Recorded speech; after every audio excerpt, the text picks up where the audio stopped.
I was born 50 years ago, in 1968. Another important thing happened that year. The European Customs Union was created. No more duties on goods circulating between several European countries.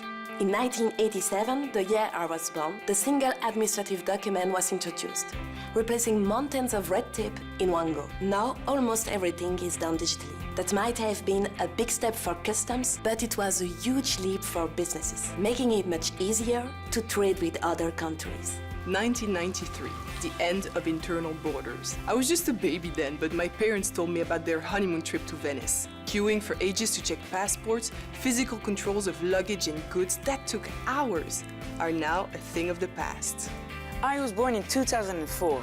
In that same year, Poland and 9 other countries joined the Customs Union. I hear many stories about old customs posts that once divided us, now used as cultural centers or offices for small companies. 2004 was a big year for the 10 newcomer countries of the EU. EU Customs Union, 50 years young.